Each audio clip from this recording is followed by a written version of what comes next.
Touch Hour presents 9 Lives Arena OOOGY! The world's first cross-platform companion. They're accessible in 9 Lives Arena and on the My OOOGY mobile app for iOS and Android, which is currently in development. What's an OOOGY? Remember Tamagotchis? All they could do was eat and poop. OOOGYs are Tamagotchis on steroids. They're your best employee and work for you 24/7. You can still gather resources and do the grinding yourself, but why when you've got an OOOGY? To keep your OOOGY happy, make sure you feed him enough fish.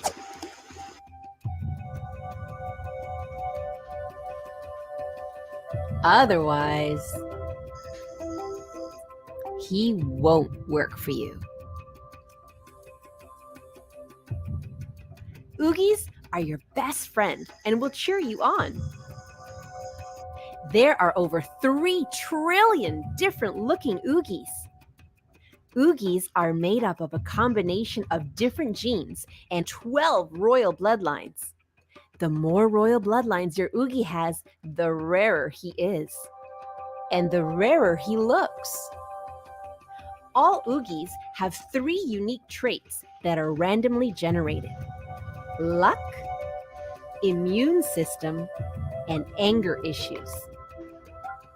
You can name your OOOGY and send him on tasks, like crafting items.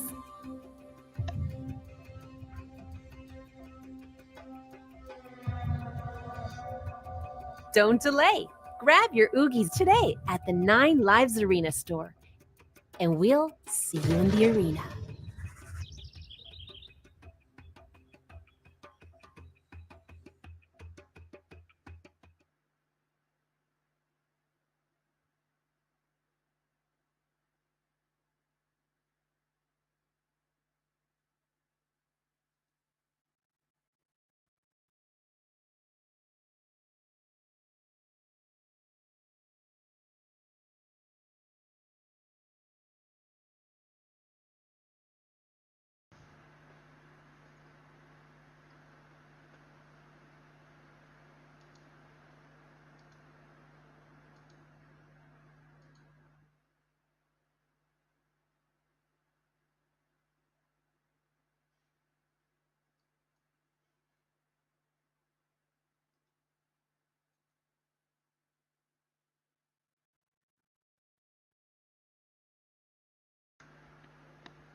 All right.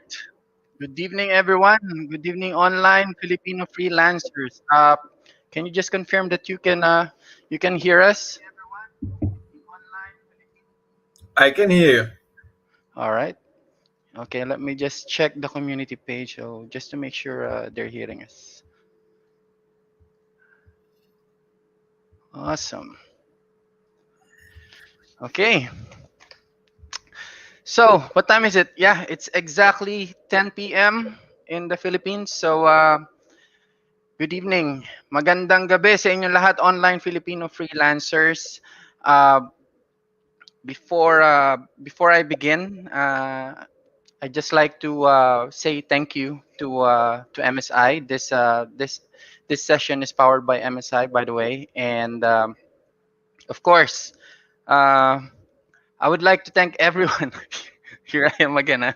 I'm getting nervous whenever I start streaming, so please bear with me, guys, and also.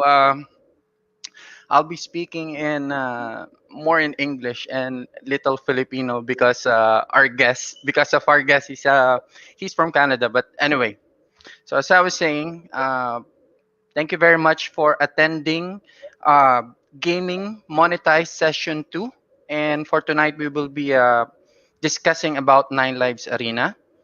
And as mentioned, this session is powered by MSI, and I'm sure everyone is aware that MSI is an official partner of the online Filipino freelancers. Since our subject or our topic of discussion is all about gaming, so of course, MSI as a gaming brand, uh, it has what do you call this? It has different varieties of laptops and desktops that would suit your need.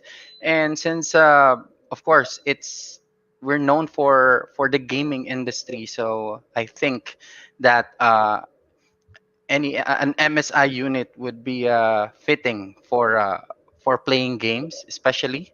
And since we're partnered with MSI, so I would like everyone to know that online Filipino freelancers have discounted rates on MSI units if you plan to buy. All right. So going now to our session premises. So again, thank you very much for attending. And I would just like to raise this disclaimer before we begin because when I made the announcement for the gaming session too, I received a lot of private messages about people asking for like scholarships or how to play the game uh, for them to be able to monetize this. So clarify ko lang, guys, we're not selling anything here. Whatever that I will be presenting tonight is for informational and educational purposes.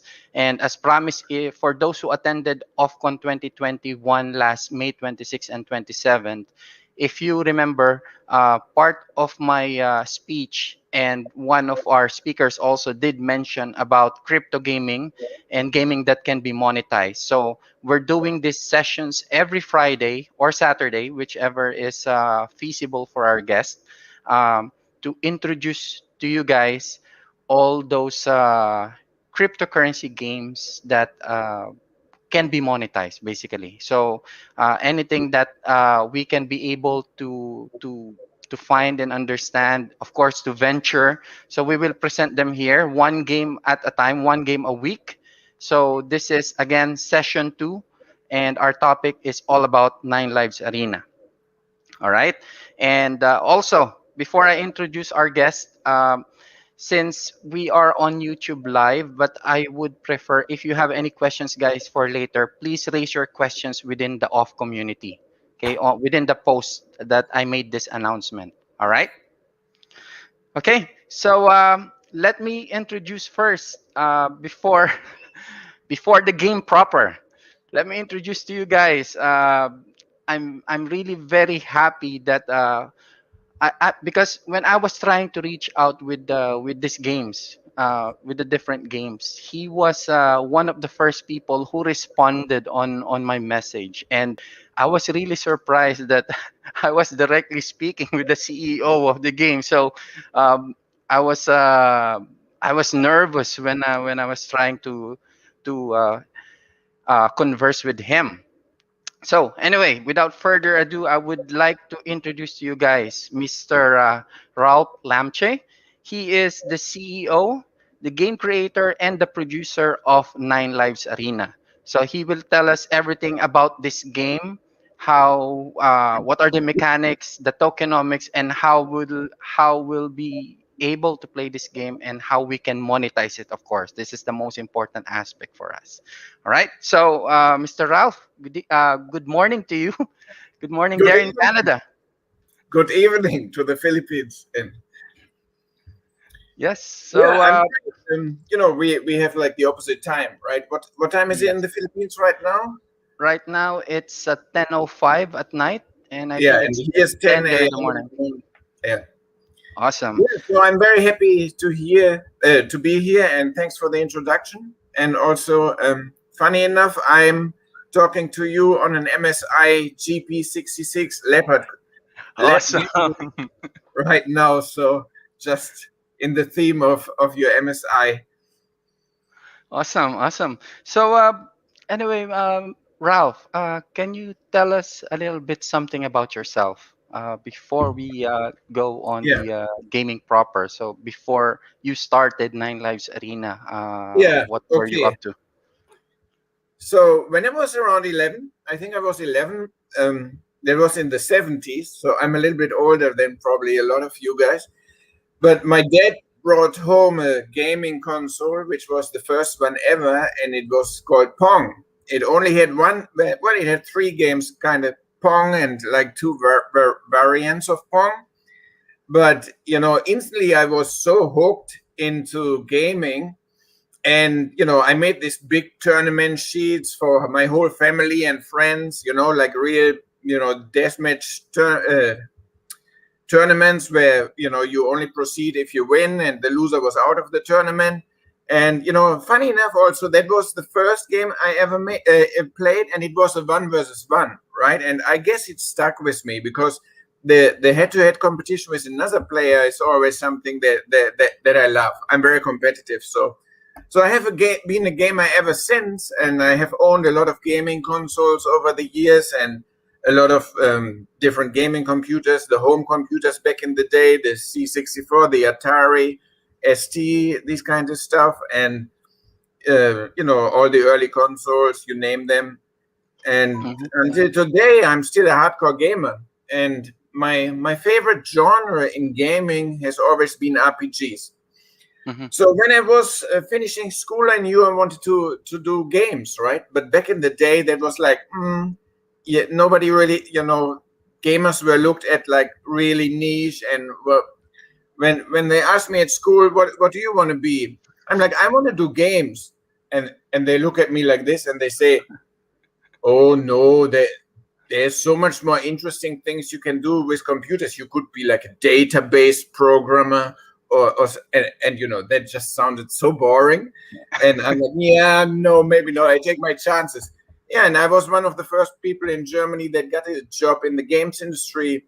And I had my first job there in 1990 as a product manager for video games. Hmm. And so that's 30 years of a career I had in the games industry. I worked for publishers. I worked for Infogrames back in the day. They later got bought by Atari. I Hmm. worked for Hasbro Interactive. I worked for Nokia. I was at Nokia. I was European head of development, and we did mobile games many years before Apple did. And Nokia, was semi-successful with it, but they had the vision early on that gaming is going to be big on mobile, which proven to be true. They just missed the boat when it came to the whole touchscreen and making one hardware that you can really use as a computing platform. Nokia had all kind of different devices, but they were not compatible, so it was difficult to make games for all of the devices. So yeah, and then eventually I decided, I really want to do my own game, and I have been so long in the industry, and I've been making games for different companies, but never really could do what I love. And in 2015, I made the high concept for Nine Lives Arena. Hmm. But maybe that already goes into the next question. But basically, I'm a gamer and I'm a game developer since 30. I'm a gamer since over 40 years, and I'm a game developer since 30 years. Awesome. That's awesome. It's like I can imagine like someone's dream coming true. I mean, I think everyone would understand as kids. Like, as kids, we always like computer games. Who didn't, right? So Yeah. everyone is playing games, and now we are in an era wherein these games that most people enjoy, young or old. Imagine playing a game, then you'll be able to earn something about it, right? So there's no era in the past that was able to do this kind of what's the term? This kind of initiative or invention. So right now we are in this era wherein everything that we do, even the things that we enjoy the most, can be monetized, right? So everything is fun. What So a time to be alive. Seriously. I mean, correct, I could, you know, if you're young now and, you're a gamer and you love gaming, there's no better place to be. You know, exactly. a while ago, it's not long ago, nobody could make money with games other than publishers or game developers, right? Hmm. And and then streaming came out of nowhere, and people could make YouTube videos, and people could live stream while they play. And initially everybody thought, yeah, but why would you watch somebody play a game? But it catched up like wildfire very quickly, and it's massive. And those content creators on streaming services, they make a lot of money, but it's also something that's not for everybody. Talking constantly to an audience. I tried it myself, and I can't talk the whole time while I play games. I lose focus. I can't do both. When I play a game and talk, I suck, right? So Hmm. some people can do it. They are born for it. But what we're getting now, what we are really just seeing the start and the birth of play to earn games. That's going to change everything for everybody, because Hmm. finally you will be finding games that you truly love.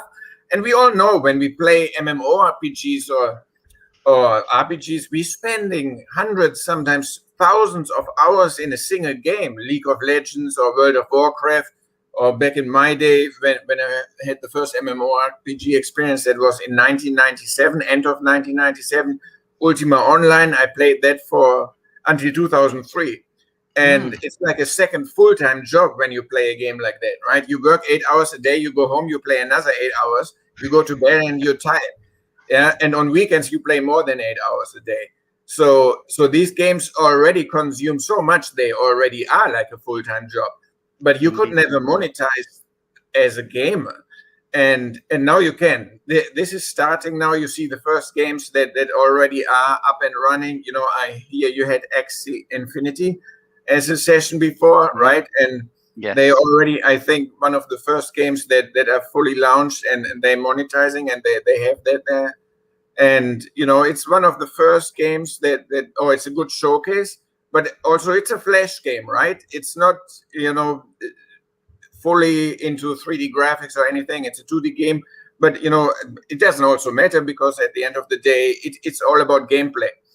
But it's just exactly. the Yes, first step into this pond of there's unlimited possibilities of what kind of games we're going to see in the future, all kind of genres where players will be able to monetize. And this is really, really exciting, and that's one correct. thing we're going to do.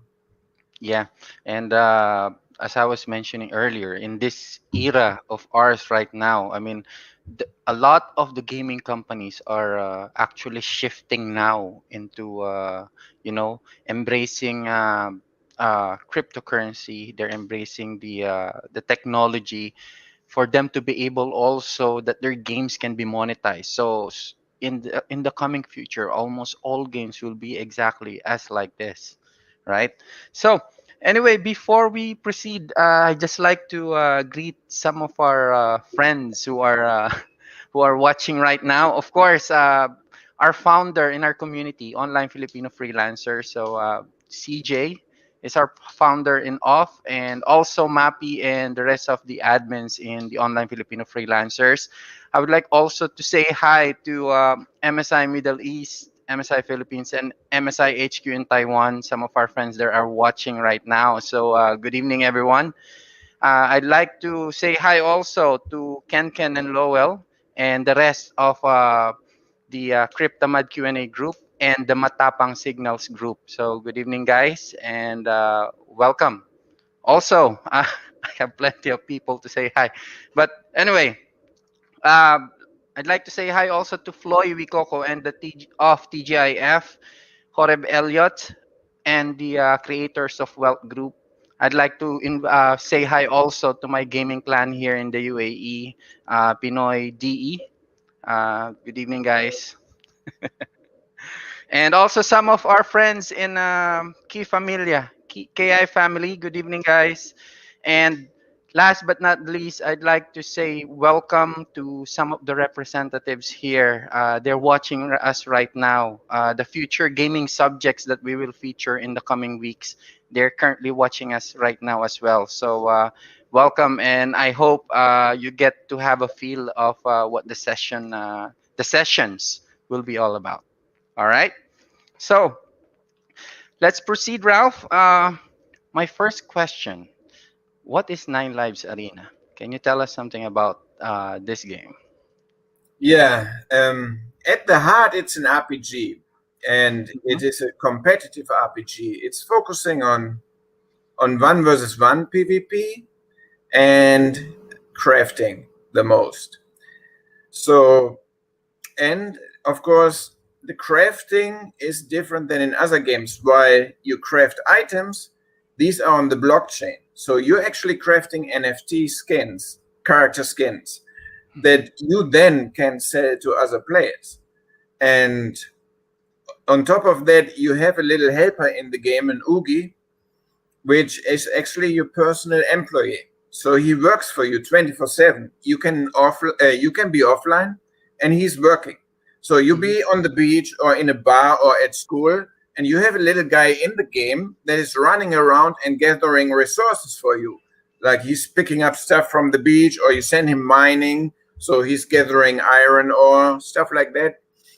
And then when you go home, he has all these kind of resources ready for you, and you can now ask him to craft a new helmet or a new weapon.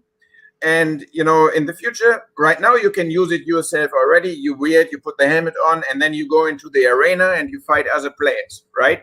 And there are leaderboards, and we're going to play out in seasons. It's like an esports, right? The vision is esports. So 3-month seasons and the winners will enter into global tournaments, and there will be world championships. But basically, when you actually play, you can also go resource gathering and help your OOOGY. But most players that are more into competitiveness, they will focus on actually playing, fighting other players, and doing those kind of things, while they keep their OOOGY working and gathering all the resources, doing all the work in the background, right? So, but you can do both. But your OOOGY also, he needs to be fed, right? He's a hungry little bugger, and to feed him, you have to go out and do some fishing, right? And to make it fun because we have basically two types of players. We have the competitive ones that are really in there to play and fight other players, the guys that love the PvP like me. And then we have the crafters. They're in there, they love the whole crafting and the OOOGY experience. So they're in the community, they are called OOOGY whistlers, right? So they go out fishing, and so we made fishing a competition too.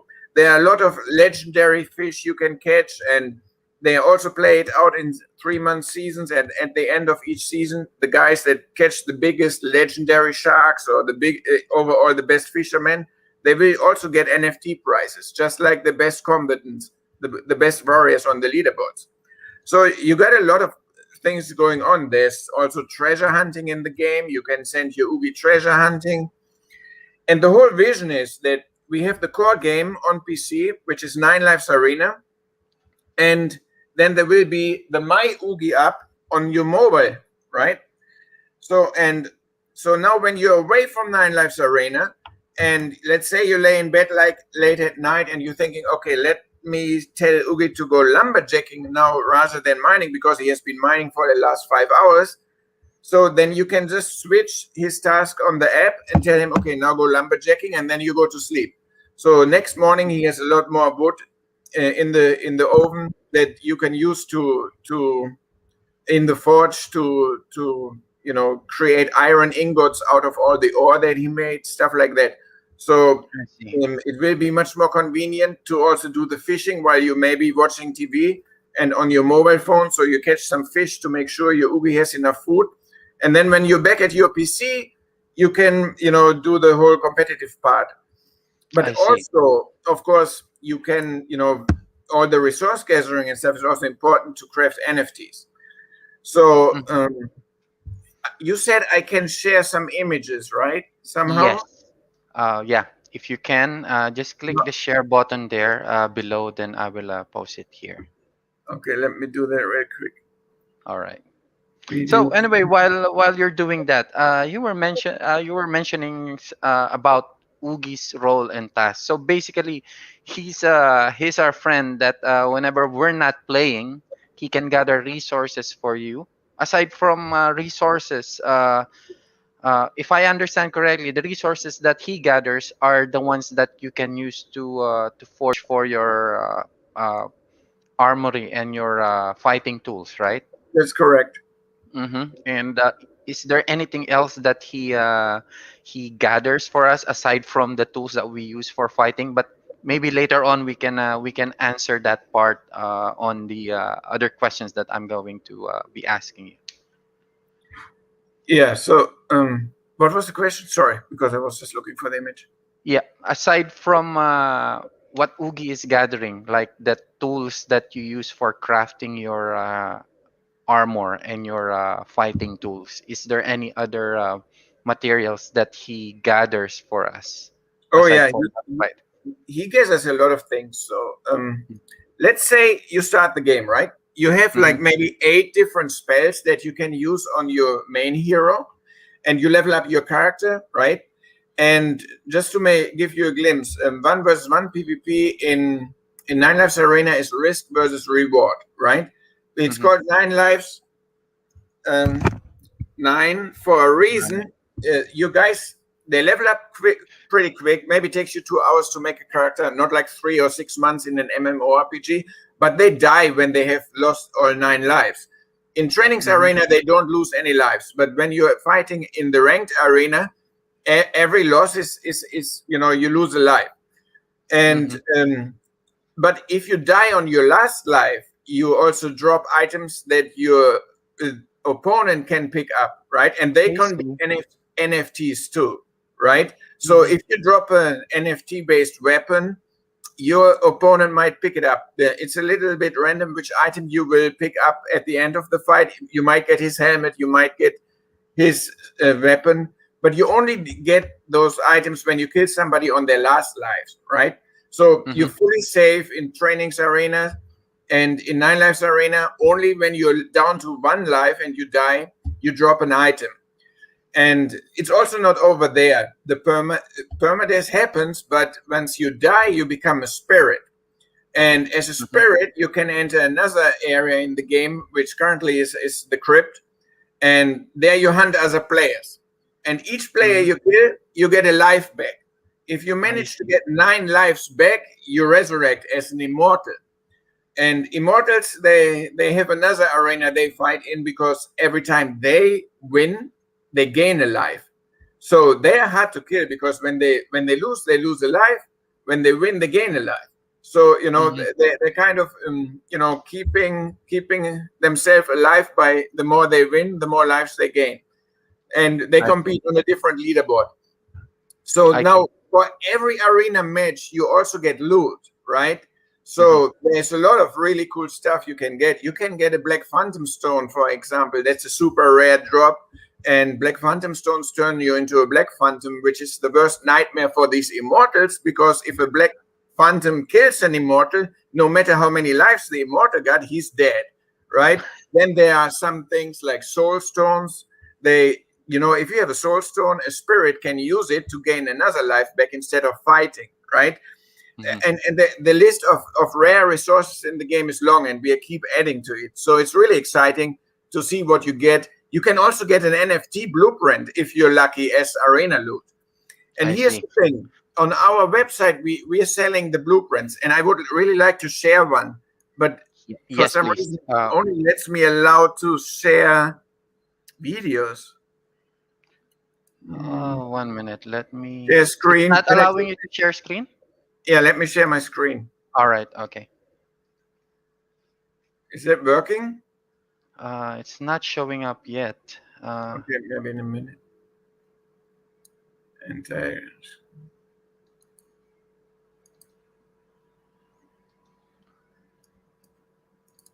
is it a file or a video or a draft that maybe I can share it from my end?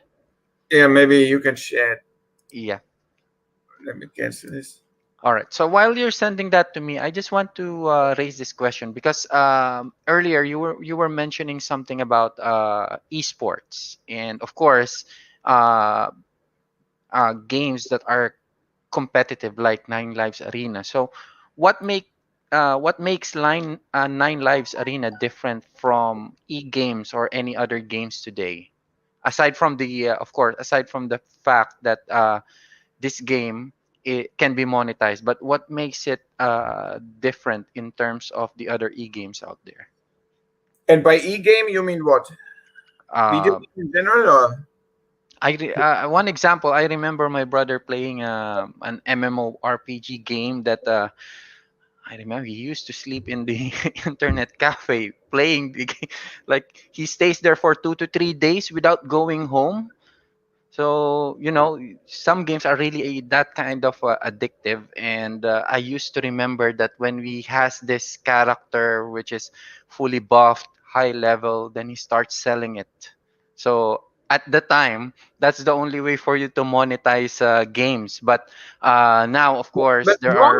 normally you cannot even do that, right? Because there's no Mhm. way to give those items because they're usually soul bound. And the other thing is you are in violation of the terms of service. And the only way usually you could before NFTs you could sell your Mhm. account, right?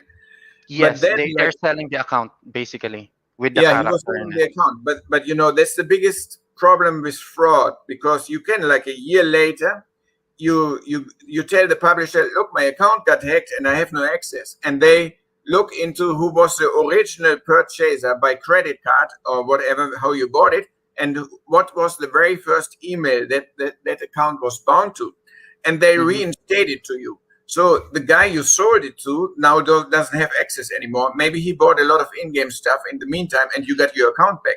And that's one of the most popular frauds in the gaming industry with account sales. So it was never safe. You could do it. There were workarounds with some games that people could sell stuff or their account, but a lot of people got scammed. And NFTs make this safe, right? There's no way anybody can get scammed. NFTs will give you a true item ownership. But when it comes to what is different, there's a lot of things are different. I mean, there's no game out like Nine Lives Arena. Um, on the PvP side, no game really focused on 1v1. What I played all the MMORPGs, right? And you have open world PvP, and you get the 1v1 encounters in the open worlds, which are really fun. Oh yeah, let me talk Yeah. about these really quick. All So right. Yes. these two are NFTs, right? This is a Mhm. helmet. So you can buy these from our store. And this one is limited to, I think this one is 74 only in the world, right? So it's expensive. But whoever owns it, those 74 people are the only ones that can craft it as an in-game skin and then sell it to other players as an NFT as well, right? And you can make unlimited of it. The limitation you have is the time needed that your OOOGY gives us the resources to craft it. Hmm. But you can sell it, I don't know.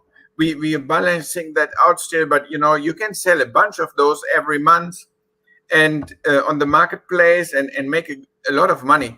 If I don't know if your audience is familiar, but I'm pretty sure most of them know skins in games are one of the biggest monetization in gaming. It's currently like a $30 billion industry on its own, just selling skins. And Fortnite in its first year made over $1 billion with selling skins. So look at this one. This is the comment, right? There's only 49 of those in the world. That's the golden comment. Those 49 people will be the only ones that sell that weapon to other players as a skin. So we won't sell the skin. We just sell the blueprint. So if you own one of those blueprints, you basically have the license to that skin as long as you own the blueprint. And you can you can then manufacture this weapon and sell it on the marketplaces to other players. And let's say after 3 years, you're done with Nine Lives Arena, you found this new other game, right? And you're really loving to play that and monetize on it. So now you can sell the blueprint as well, because it's an NFT. And it's really valuable because there's only 49 in the world that can manufacture the skin.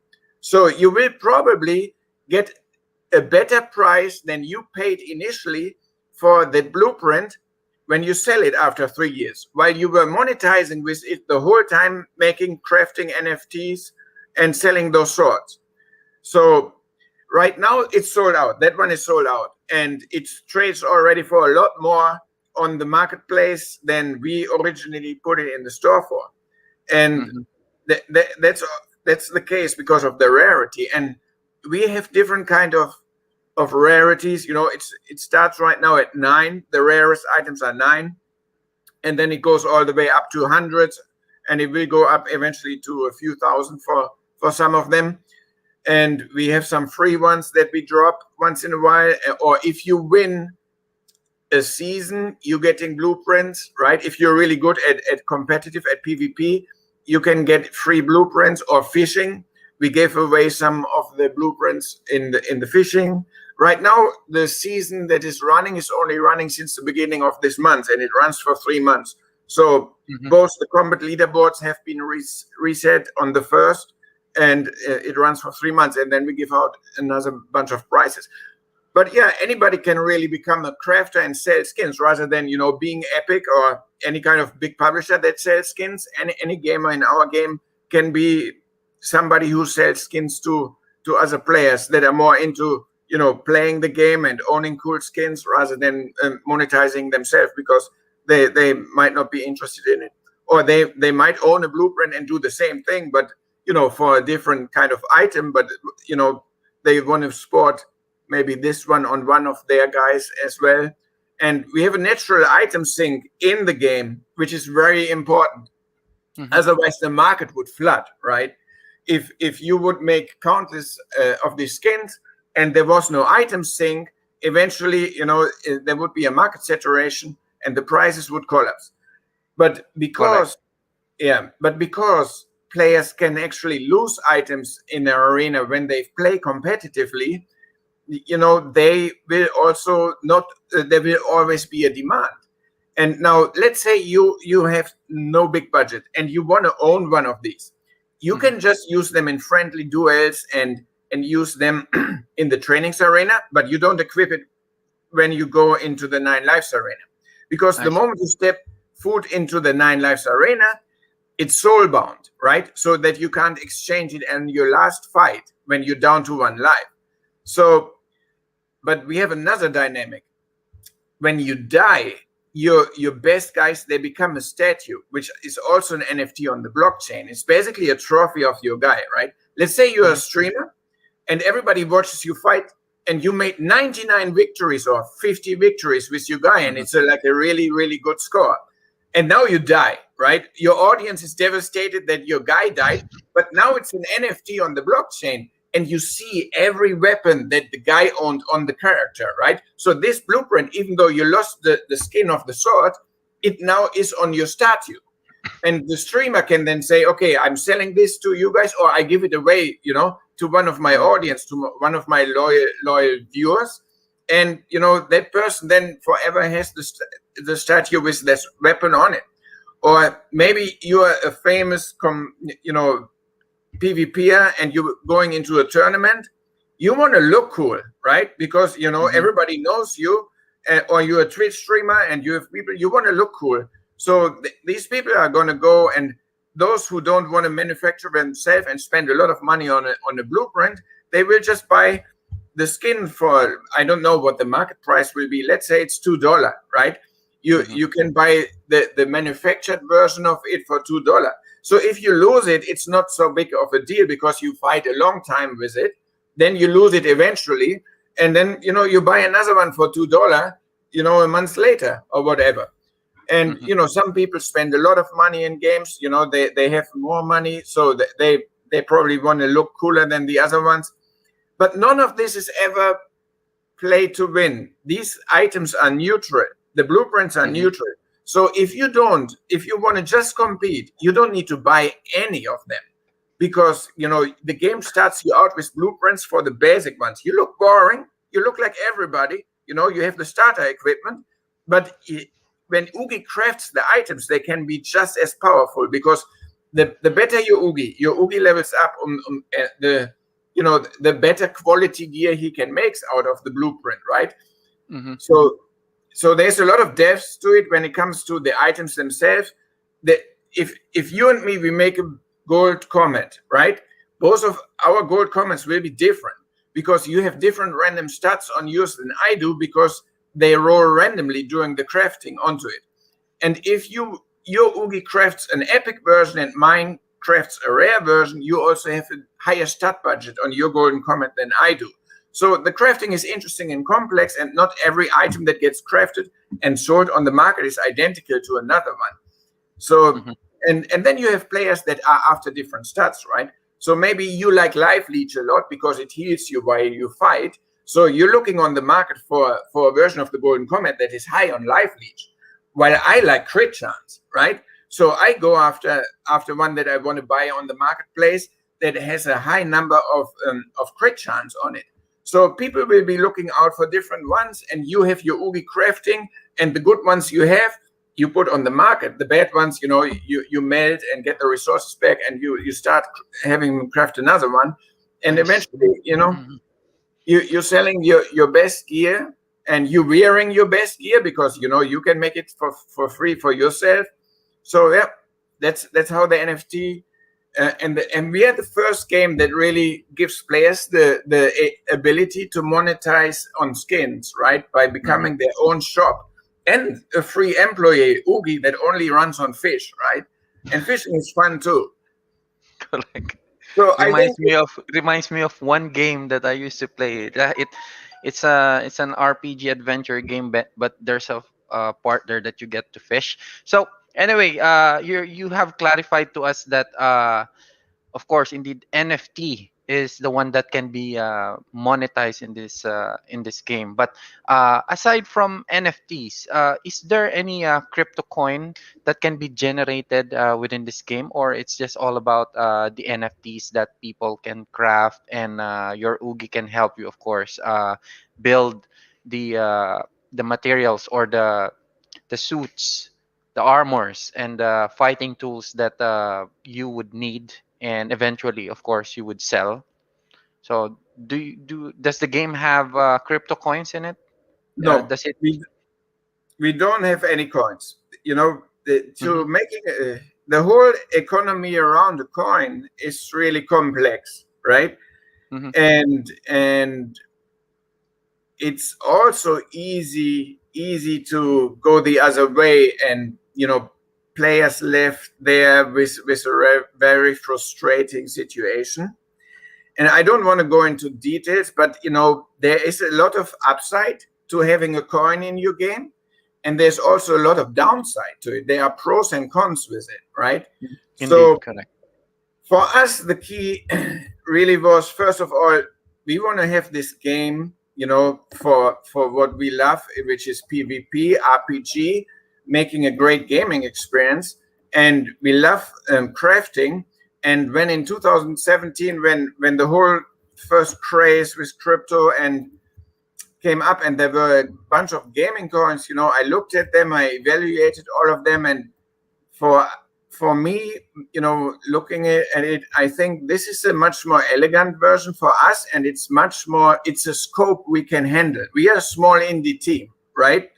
So to make it economy around the coin, it's fantastic to go public and raise a lot of money initially, and we probably could make millions putting out a coin.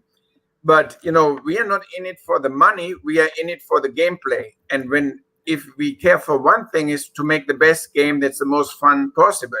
And if players can monetize well with it, that will only happen because the game is successful.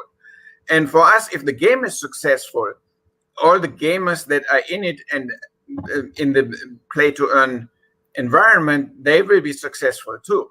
So it's all about, for us, our key focus really, we are not, economics professors or anything. Our key is to make the best possible game and the best possible NFT gaming experience. And we understand skins and the market, and we give that to you. You can craft skins and you can make the money. We don't make it, right? We sell the blueprints, you sell the skins. And that's how we see the monetization as a very clean thing, because the community is in one boat with us, right? We are not against the community. If our community succeeds and is happy selling their skins to players, we will be successful too. It's a joint venture, right? If our community and the NFTs they create don't sell and it doesn't work, we need to screw on the balancing and put, make the resources rarer or more available, balance it so that they actually can serve the audience that we have. On Steam right now, an indie game can, in the first week, sometimes reach 1 million players. You never know, especially with fantasy, right? Mm-hmm. Look at Valheim. They exploded within no time. It's the Viking-based survival game. And there's so many other examples of PvP games that just suddenly exploded very fast. So let's say we have suddenly 100,000 players when we go on Steam. Who is going to make the skins for them? It's going to be our players, right? And to serve 100,000 players in a week, there will be a bottleneck. You won't be able to, they will be basically be sold like hotcakes. So the players have a very, very good opportunity here to make some interesting, to make some money. But, the details, it's all talk right now. You don't know is it going to go this way or that way. It really all depends on the quality of a game. And that's why we have our game is playable now in closed alpha. And if you want, I can give away a bunch of free accounts or a bunch of free OOGYs nice. To your viewers, right? That's awesome. That's really awesome. Because we let our community play and they can join our community. And what the feedback right now from our gamers, I mean, I'm a gamer, I know, but, I'm so close to the game, I'm biased, right? So you can join the community and talk to our players. The average player right now has 500 plus hours. And that's an insane high number, 500 on average. That's because the game is hooky, it's addictive, it's a lot of fun. And especially if you're competitive. But also, as I said, we have two guys, the OOGY whistlers too, because they want to be the ones, when the game launches, they know every little trick in the book, how to craft the most efficient, how to gather the resources the most efficient, how to level your OOGY the fastest. Because the level 60 OOGY, which by the way, OOGYs are NFTs too. So when you have an OOGY in the game, he starts at level 1 and he can go to level 60. And right now, if you're really hardcore, it takes around 6 months to get your OOGY to level 60. So that's a very valuable OOGY when the game launches, because we're not going to wipe it. Right? So if you have a cool OOGY and you level him now until we launch to level 60, and you don't want to keep him, you just want to make money, you can sell that OOGY when the game launches to a new player, because that guy has a lot of money but doesn't have a lot of time, so he doesn't want to have his OOGY level on his own and do all the fishing himself, so he buys the OOGY. And we already see some people. I was about to ask you that, actually. I was about to ask you about the OOGY. So no, it's fine. You have to stop me. I'm so sorry, because I can talk about this stuff all day. No, I can really see that you're passionate about the game. But yes, it did answer my question that the OOGY can be sold when its level reaches high. So I think that's one aspect on monetizing this game. And you did already answer actually my next Yeah, question and you when asked, sorry, about you asked if it can drop coins, right? So there won't be any coins dropping in the no, game, but there yeah. is a chance you get a blueprint NFT dropped, right? Hmm. It's rare, so it's not like coins drop all the time. And if you get an NFT, you're very lucky that drops, but it can happen. Or if you're a good player, you get NFTs, at the end of each season, either for fishing or combat. Hmm. And of course, also the Oogie itself. If you sell the Oogie at a high price, I would assume that, let's say, I'm only beginning to play the game and I bought a level 60 Oogie, so things would be a lot easier for me in terms of gathering the resources I need to craft Oh my yeah, materials. So I think this is the monetizing aspect of the game. And speaking of monetizing, your average gamers right now, as you said, it's still only on alpha stage, but I don't know if this answer can be, I mean, this question can be answered, but on an average, how much a player would be able to make or monetize if he would really make, if he would really monetize the game, try to make a career out of it, selling okay. NFTs, selling high level oogies. So right now, it's hard to predict because you cannot craft NFTs yet and sell them. So we don't know where Hmm. the price will be. And in closed alpha, you also don't have a big target audience. Once we are on Steam, that's different because there will be a lot of players. And we will have regional servers, by the way. So Oh, people in Asia can play with very good ping when we go live on Steam. But yeah, that's hard. The only monetization you have right now is number one, speculators. They buy blueprints before they sell out, and then they sell them on the marketplace, right? So early on, we gave away some blueprints for free, right? Because it was new to us and we didn't understand all the dynamics 100%, but we wanted to get a feel for it. So we gave away the Blood Comet. There's only hmm, 35 in the world. And 2 months ago, I mean, they always sell for a high price, but we gave them away for free. The 2 months ago, one sold for over 1,000 engine. ooh, that's nice. That's really And high. 2 months ago, can look up the price, but engine was definitely between $1 and $2, right? Hmm. And the most expensive Oogie that got sold for 20,000 engine, Hmm. which is a lot. But when it sold, engine was still lower, right? But this Hmm. is the thing, because you can also speculate engine price goes up in the future, right? So there's quite a lot of money you can make with Oogies, because when you get an Oogie, it's random. I don't know what kind of Oogie you get. We have over 3 trillion different looking Oogies that can randomly generate it. And they have normal genes like skin color or skin patterns and eyes and teeth and ears, but they also have royal genes. And if you get an Oogie with a lot of royal bloodlines in it, it is gonna be much more rare because those are rare, right?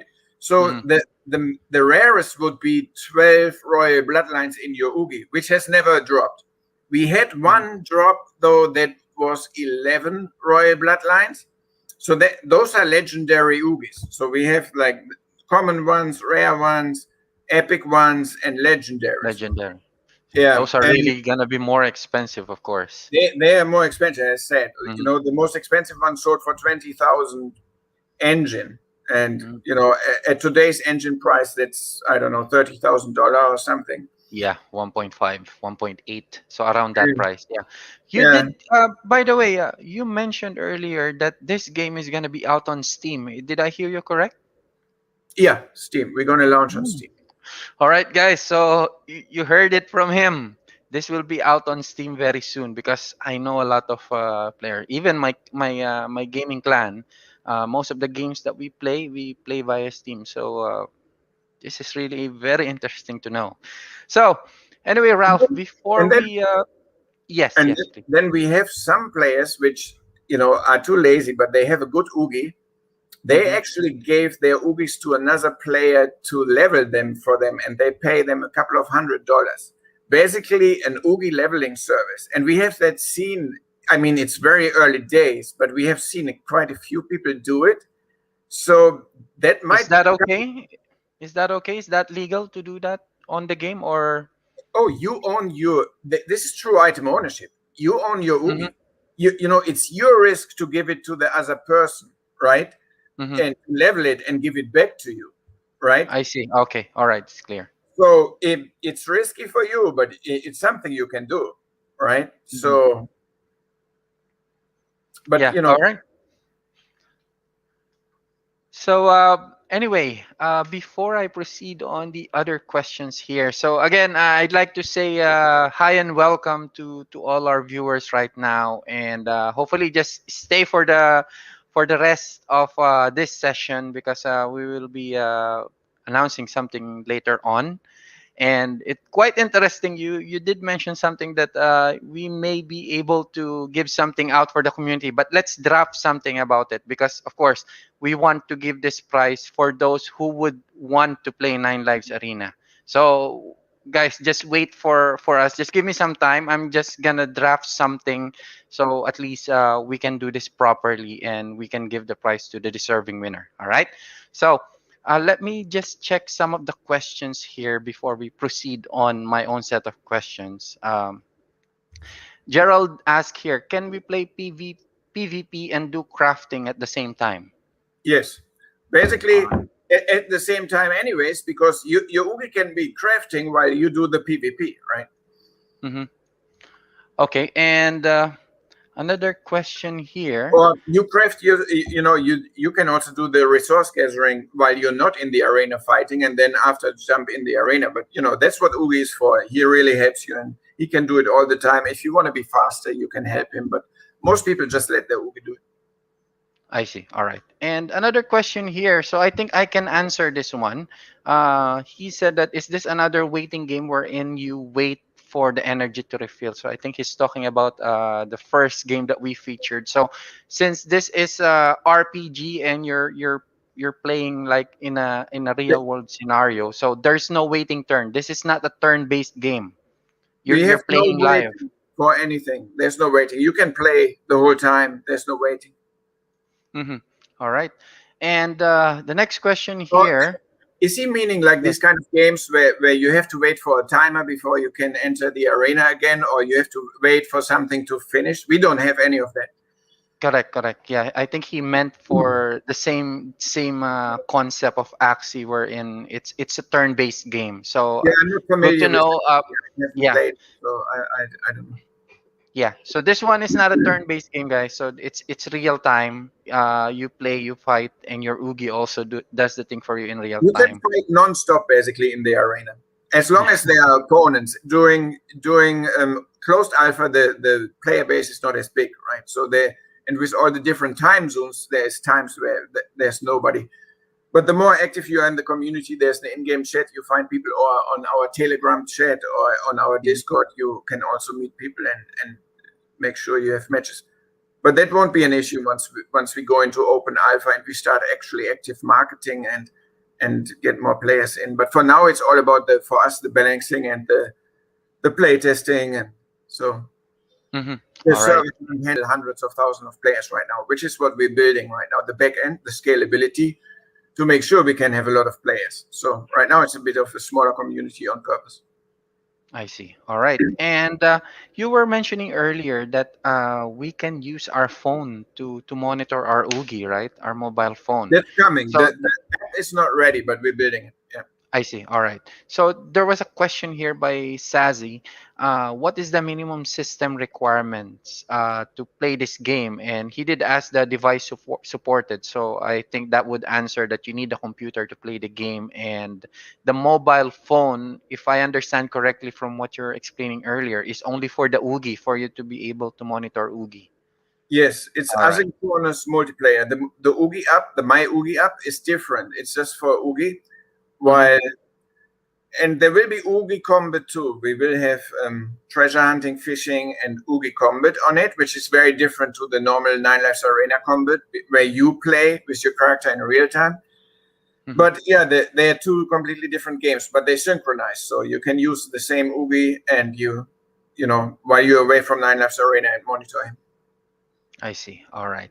So basically, for the actual game, you need to have a computer. So Yeah, is you there need a any computer. And minimum requirement in terms of specs? well, we're still in development, so we are still going to optimize. But right now, we have pretty good optimization for closed alpha, and depends really what hardware you have. I see. Some of the really old cards are way more powerful than some of the modern cards. So you need to understand what GPU you have. Like if you have a 1050, which is like 4 or 5 years old low end card, you can run the game in almost 60 FPS in epic settings. So now, if you have a 970 from way back before, or a 980 is more powerful than a 1050, right? It's a much older card, but at the time it was a high-end card, so that runs it even better.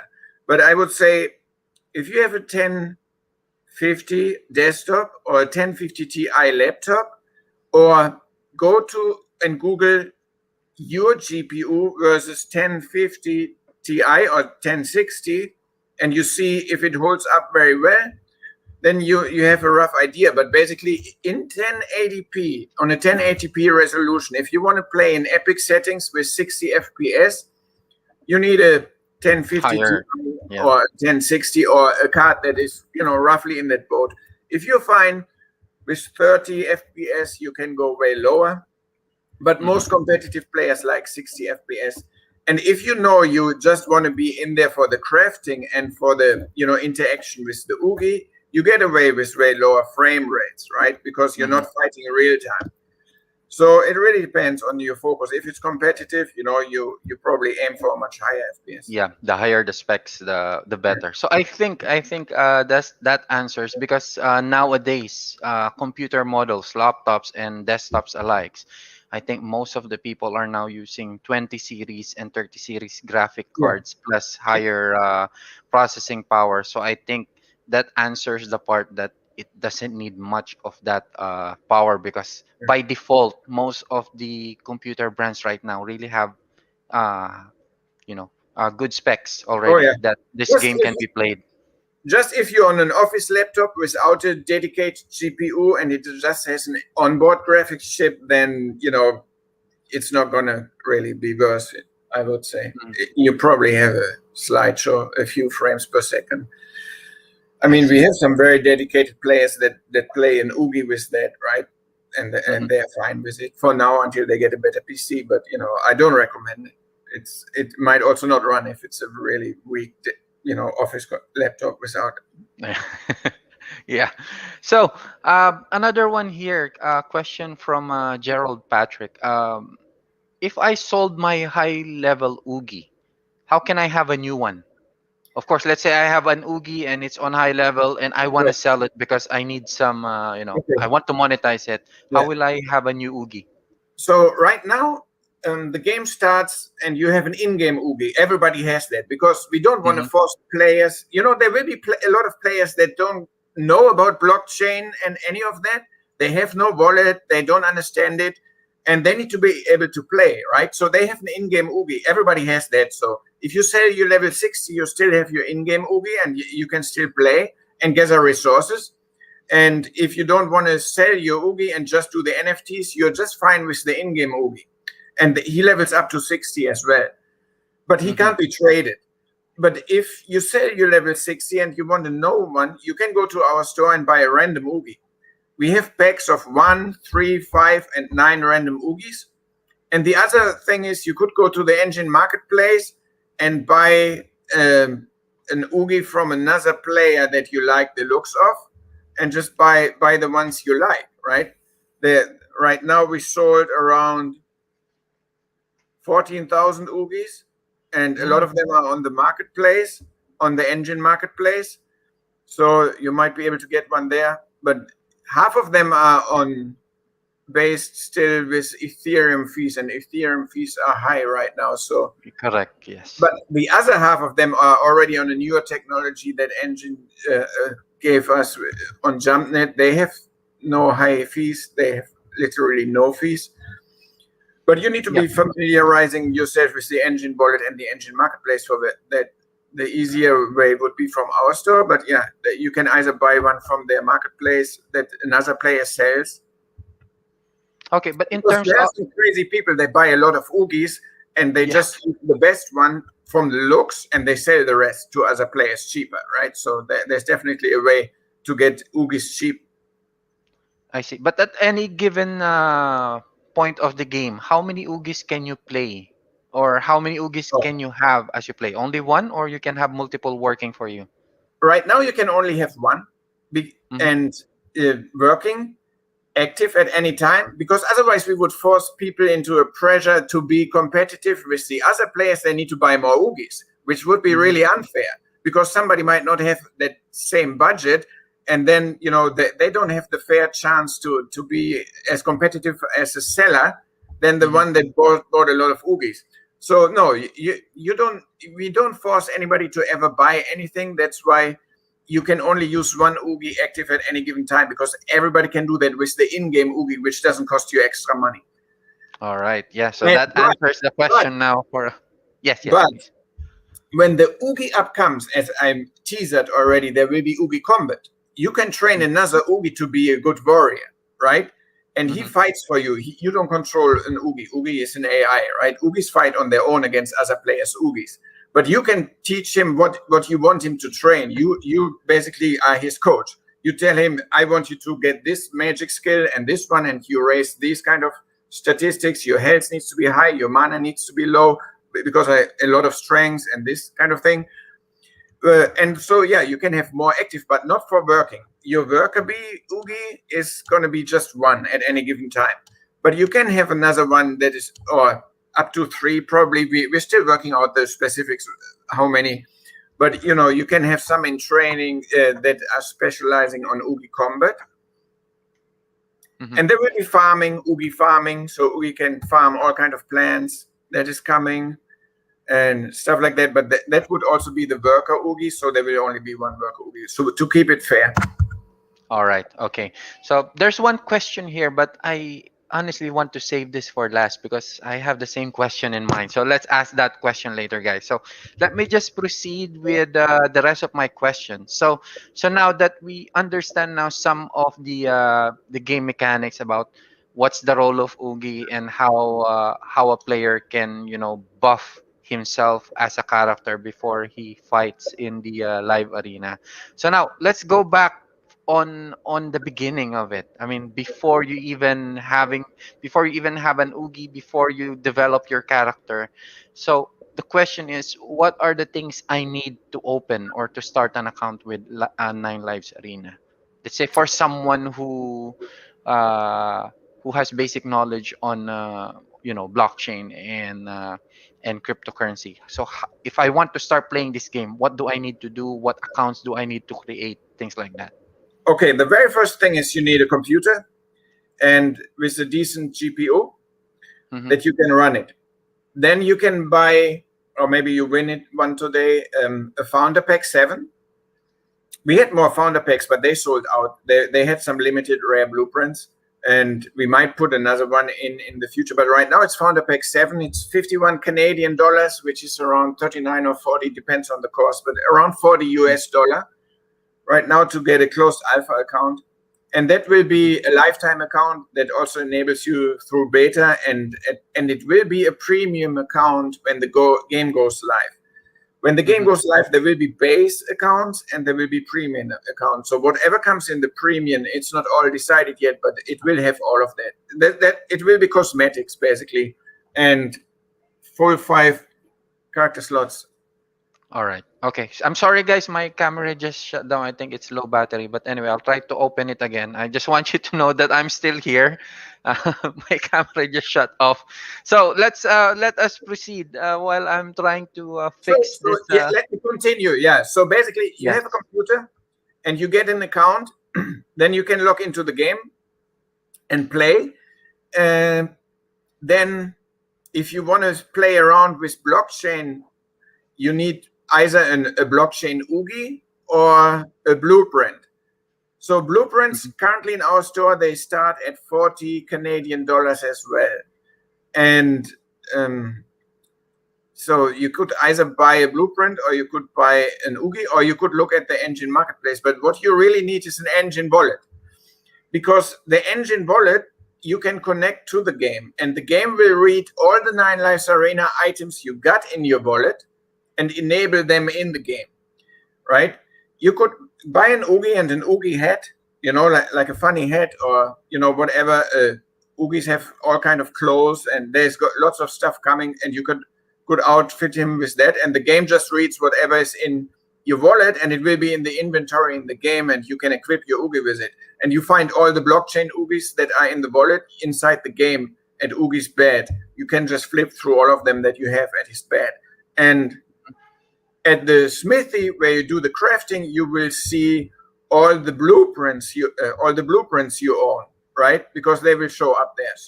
So basically, you need a PC, you need a gaming account, and you need the engine wallet if you want blockchain interaction between the game.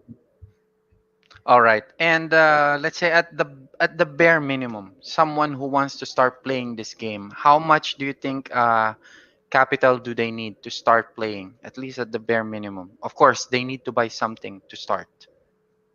At the bare minimum, $40 to get a gaming account. All right. Okay. And all right. So I think you have answered some part of this question, like the guide on how to play 9 Lives Arena. But can you tell us a little something, because we've been discussing about OOOGY, his role, and how we can configure him depending on what we want him to do. But let's talk about now the player itself. In terms of PvP, let's say I already have a good character, good what do you call this? Good equipments, good tools. In terms of fighting on different players, will this be skill based, or will it depend on how strong my my suit and armor is and the fighting tools I have? Does it have some effect, or depends It's on the basically, playing skills? it's pretty much like 90% skill, maybe 85, but maybe 95. I can't really tell. But it's really only skill at the end of the day. But if you have 2 equally skilled players and one would be naked, the one with the equipment would always win. And Of course, yeah. if you have 2 equally skilled players and one has epic items, which is easy to get after a while when you have a high level OOOGY, because his crafting chance for epic items goes up, right? So you have one that has like only green gear. If it's equal skill, there's a good chance, but no guarantee that the one with the epic gear will win. So it's at the end of the day, it's always skill. So we have the leaderboards. We have played 3 seasons so far. It's always the same guys up there. So far, I mean, last season a new player came in that is now on number 1, and I don't think anybody is gonna kick him anytime soon from number 1 because he's so damn good. They are talented players, and they catch up on the gameplay very fast, and they become really good and efficient fast. But they fight a lot, right? You need to fight a lot to understand every spell and every counter, because you have total freedom at character creation, right? So when you start, you pick your weapon art, right? It can be a 2-handed weapon, or it can be a shield and a one-handed weapon, right? Which is the more defensive kind of weapon art. You're better at blocking stuff and being defensive and making like a turtle kind of character. But if you have the 2-handed weapon, you are less defensive but more offensive, right? So if you be high on DPS, you go with that. And we're gonna do a dual wield, which will be in between ranged and melee, because you will be able to throw one of them. And then we will do ranged when we introduce the mages, right? So right now we have 2-handed staffs, but the weapon art for it is not in. But that will be ranged based combat. So once you have the weapon, let's say you pick the 2-handed weapon. Next thing is you need to pick 5 spells, right? And the weapon defines your attacks. There's different attacks the weapon has, but then there's 5 spells, right? You could get a healing spell. You could get something like blink or charge or Shadow Step to be to have the mobility. You could also get all three of them and be very mobile, right? Always in the face of your opponent. But you could also get something like Magic Reflect or Reactive Armor to be more defensive. And there's a lot of strategy. It really depends what kind of spell combination you have. And there's a lot of experimentation a good player will do initially. You will make a lot of characters, right? So you will try this kind of spell combinations and fight with it. And then figure out, okay, you fight me and you see, wow, he used Earthquake, really smart, in combination with Freeze. Let me try that on my next guy, right? So then you make a new hero and you use Earthquake and Freeze in your combination. And then you think, what would be probably better than what he did? I add Poison to it and this kind of spell, Lightning Strike or whatever, right?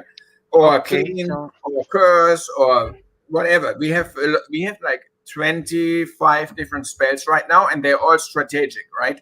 There's only one direct damage spell which has the highest damage in the game, but it's a projectile which can miss, so it's a little bit more risky.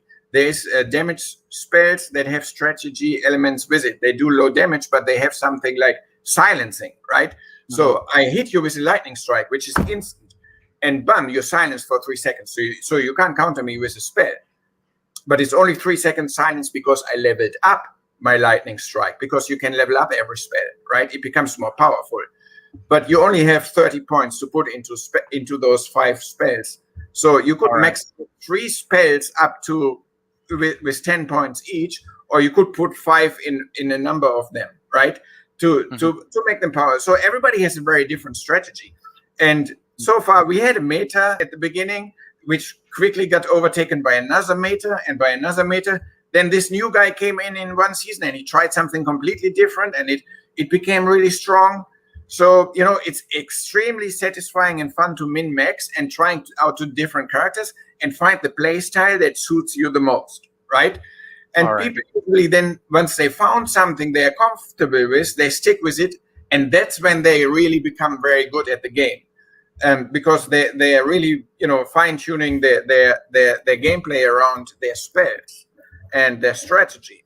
So, it's a lot of... I have a quick question, because you were explaining earlier, like you're setting up one character to have a specific what do you call this, power, or what's the term, specific characterization, basically. Yes. Play style. Yeah, play style. Then you were mentioning that if you didn't like that, then you can set up another on a different play style. So with that in mind, how many? So am I right to assume that you can have more than one character in the game? Yes. But the question now is, can I play all those characters at the same time or one at a time? Well, you will always control. Not the OOGY. Always control. You go in the arena and you fight with your first guy. You can have 5 guys, right? And then you step after the fight. You flip characters in game. They are sitting on chairs, right? On thrones. You just step in front on the activation platform of one of the chairs, and the game will flip the 2 characters, right? So the guy that was sitting on the chair is now the guy you control, and you go back in the arena with that guy. You come out, go in front of another chair, flip characters in an instant, go back on the summoning platform and get summoned into the arena against the player with that guy. So you can flip characters whenever you want. And it goes in a second, right? It's not like you go out in a menu and then you have to select another character and all this yada, yada, yada, which is not a good gaming experience. It's all in-game. You never are lost in any menus. You're in the game. You see all your other characters sitting on chairs. You step in front of one of the chairs and the game flips the character. And the one you had sits on the chair now. All right, that sounds really good. Yeah, that's really an interesting one. At least you don't need to sign in from one account to another. No, so that's really nice. Like that. To fight somebody, you step in the game onto a platform and the game summons you into the arena with another player. Or it summons another player into your arena in that moment. A little bit like Dark Souls, if any of you played the Souls games. They have a summoning system, and it's a little bit inspired by that. So it will instantly summon your opponent or you into the game. And the whole game is like that. There's never any menus, right? If you want to go to the inventory, you step on the activation platform in front of your bank box. Or Smithy, you step on the activation platform in front of the anvil. You physically go somewhere and you can interact with it. But you never have to go in the menu and do this and that and then enter a lobby and get lost in menus. I hate that. Some games are overloaded with menus. Like I Yeah. played For Honor. Indeed. I love For Honor, but 90% of the playtime I'm in menus. And only then when I get matched with other players, I'm actually playing. But the rest, then it throws me back into a menu. So I'm always in a menu. In Nine Lives Arena, you're on an island the whole time. And you can run around, you go fishing, you go treasure hunting, you do whatever you want. And when you want to fight, you step on the summoning platform and do that. But you're never in menus. All right, that's nice. So anyway, before we proceed, I'd like to say hi to our founder, CJ.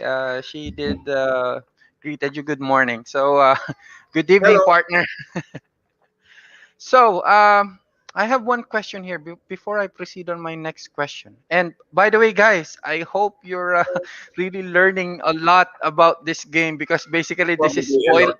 this is spoiler that he is saying, right? So it's the actual gameplay on what things we need to do to be able to play this game. How do we what do you call this? Configure our OOGY to work for us. So it's all spoilers. So I hope you're learning something. And for the team replay, because this session is embedded on YouTube and in our community. So for the team replay, you can watch it later on. Then, of course, for anyone who would like to start playing Nine Lives Arena. So again, we're just going to draft something really nice for you guys. So at least we can do something really interesting for you. Okay. So there's one question here. It says that um, if he bought a high level OOGY from a player, what happens to his default OOGY or the lower level? Does it can they, aside from selling it probably in the as an NFT, but can that other OOGY play a different role or do something else for them? Yeah, he could be a warrior, right? If you Mm-hmm. want to. Or, you can always switch back to that guy. At the OOGY station is also an activation platform. It opens up the OOGY inventory and, you can flip through all the OOGYs. So if you want to now switch back to that one, you just, select him and then he's active. If it's up to you whether you want to keep using him once in a while or he's always there, he's never lost, right? You keep him. Mm-hmm. But if you wanted him to be one of your fighters, then you could train him as a fighter. I see. All right, that's clear. So, so now, this is my next question, and I think I can associate this question to. Oh, here you go. My camera died off again. So anyway, let me proceed with the question. I'm just gonna. Hmm. Okay, my camera is not working with me. So let me proceed with the question. How do you plan to evolve the game? I know it's still in its alpha stages, but how do you plan to evolve this game and become more exciting to gamers? As Yeah. I So try to fix my camera, so yeah. just go ahead. Okay. So Nine Lives Arena is basically a live service, right? So it's not a single player game that we do and we put it on Steam and then we make the next game. Nine Lives Arena we envision to make for the next decade, right? So we have no plans to ever stop. And as mentioned before, we're going to play out in 3 months seasons, right? So that gives us time during all 3 months to add more content. And there will be bigger content updates, every 6 months or something like that. But it depends on the content we're adding, right? Right now, we have added a lot of content during development already. Like fishing was initially very bare bone. Now we have a really cool competitive fishing. There's fishing pier with where you see all your fish hanging. The biggest one, or if you catch some legendaries, they're on your pier and they're displayed in the actual size that you catch them. But Mhm. next will be OOGY farming. So that you could also feed your OOGY with some fruits or stuff, and OOGYs will be able to catch some bugs. He will be sick, then he will sneeze a lot or whatever. Real life inspired. But yeah, you need to cure him then maybe to keep him most efficient. So farming will allow you to get access to some of these fruits that will be healing your oogie, or there will be fruits that will give your oogie a bonus. Like a fruit, if he eats it, maybe he has like 3 hours of a bonus to crafting, or 3 hours of a bonus to mining or treasure hunting. There will be all kind of bonus related fruits that he can raise. First, you need to find the seeds, which he can find from treasure hunts, for example. There's all kind of cool loot from treasure hunting. But basically, Mhm. after that, we're building an open world in the background, which is the Spirit Warrior hunting grounds. As I mentioned before, when you die on your ninth Mhm. life in the main arena, you become a spirit. And Mhm. right now they are hunting in another arena called the Crypt. But in the future, there will be an open world you will be teleporting to as a spirit, and that's where you're going to hunt for your lives.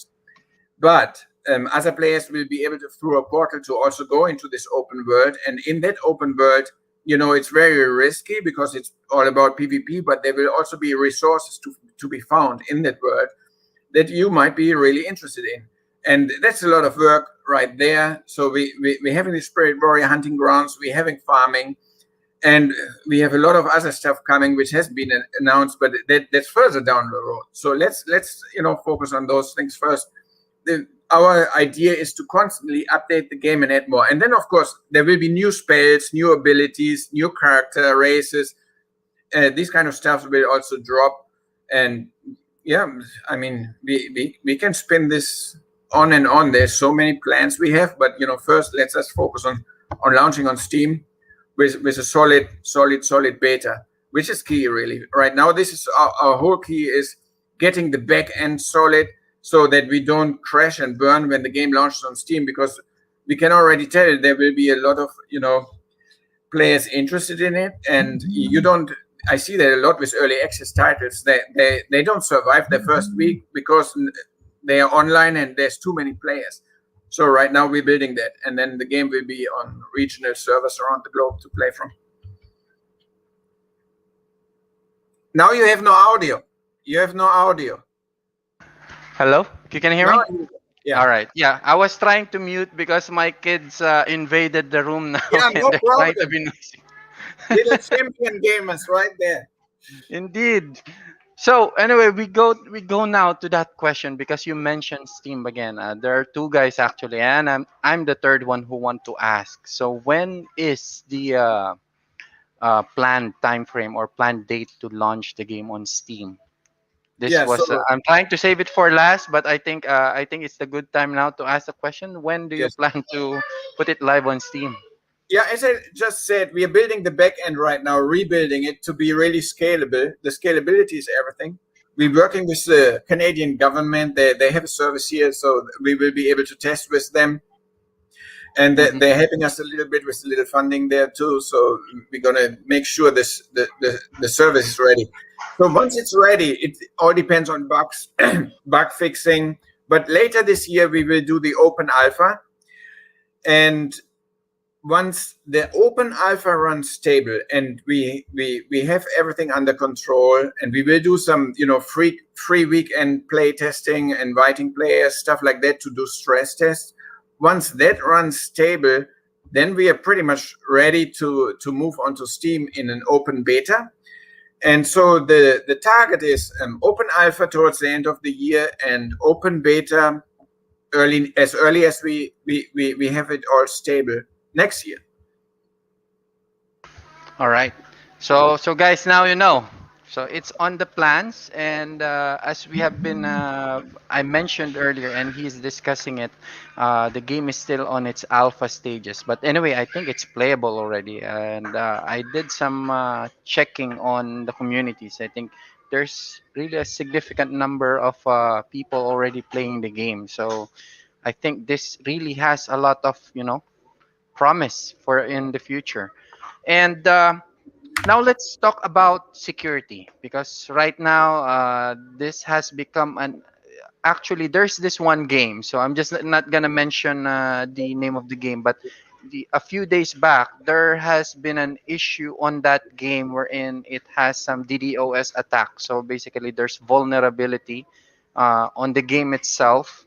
And well, I think it's sorted now. But at the end of the day, I mean, that kind of vulnerability, and we're talking about people's investment here when they play the game. So, in terms of security for Nine Lives Arena, what is the security measures imposed in terms of safekeeping the game for the players?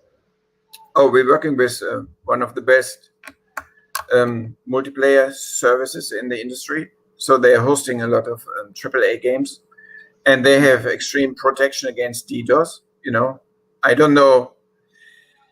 It's probably nothing is 100% safe, but they're used to it.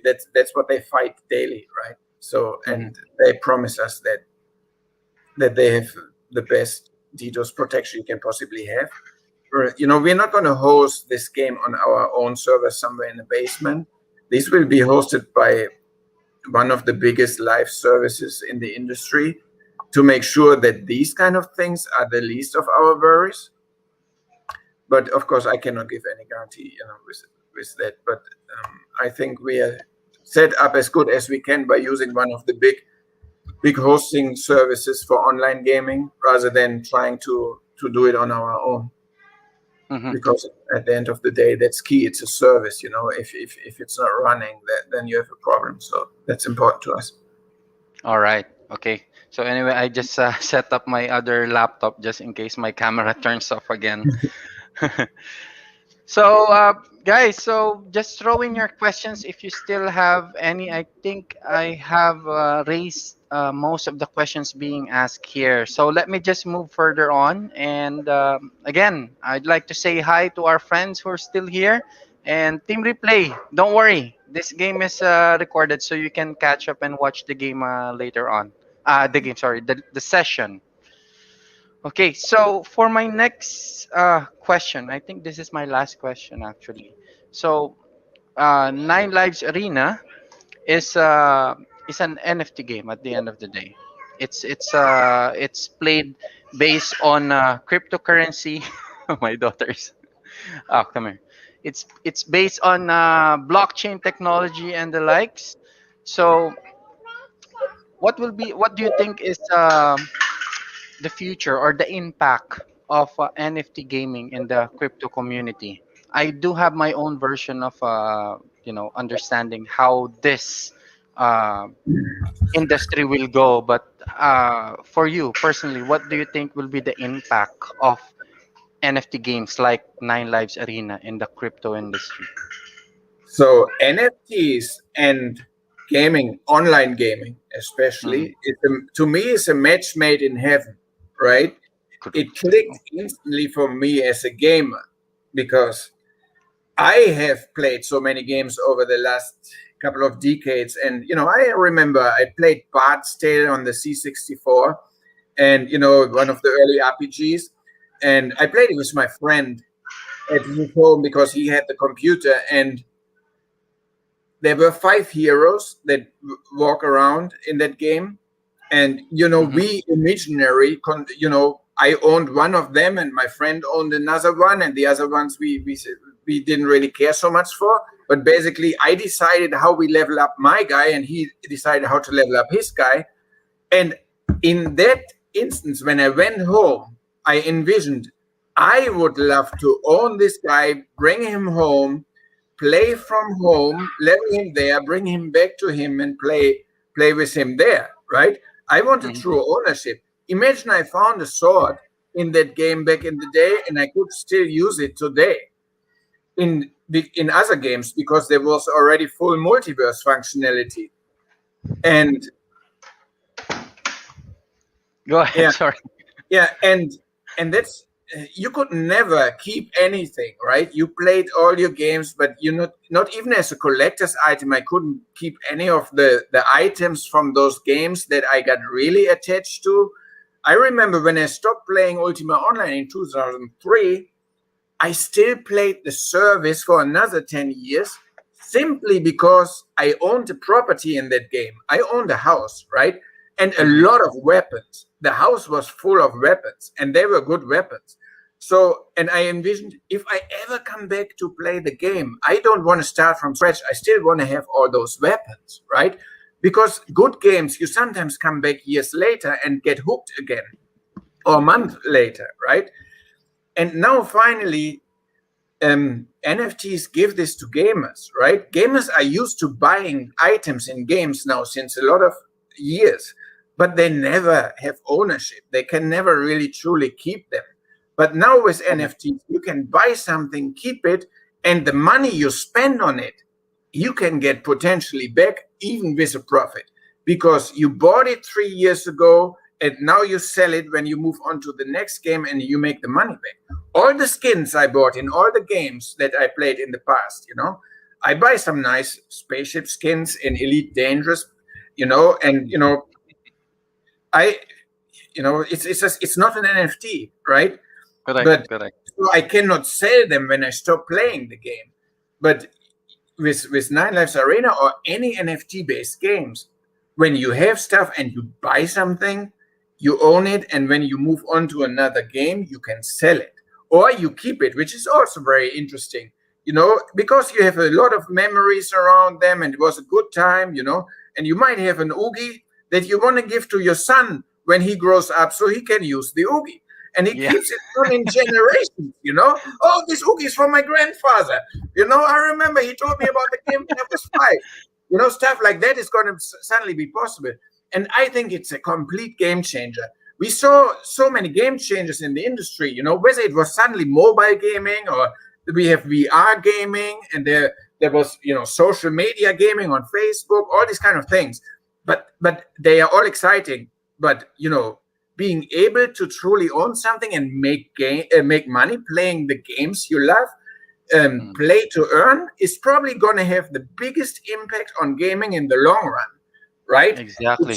Indeed. It's just the pioneer days today. But boy, would I love to be like really young right now and just grow up with this and have my first gaming items truly owned and then maybe sell them 40 years later and retire. I don't know. Just, God knows what is possible. We see some crazy things. If you look up on YouTube the video of the most expensive gaming items ever sold, the top items sold for over $1 million, and they were like in Project Entropia or other things, some really rare items, and they were not even NFTs back in the day. But now with NFTs, the value, because you have really limited amounts of these items and they can be really, really cool in-game functionality attached to these items, it's going to be a game changer.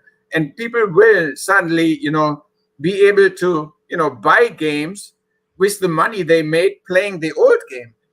Look at anybody that played League of Legends or World of Warcraft and had over 1,000 hours in their time. If you could monetize a little bit of that, it would finance your next couple of games, right? Indeed.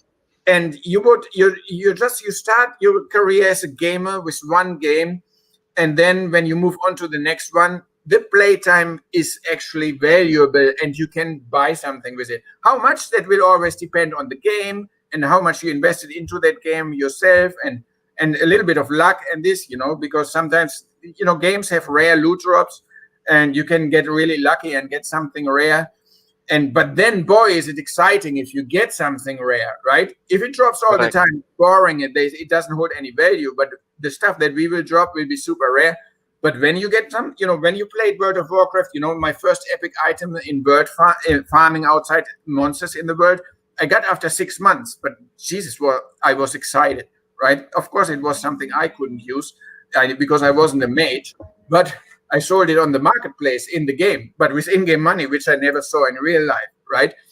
But imagine you get something like that and it's actually valuable and you can sell it in real life. It's a game changer. This is the most exciting for me as a gamer. I'm speaking strictly as a gamer, right? Mm-hmm.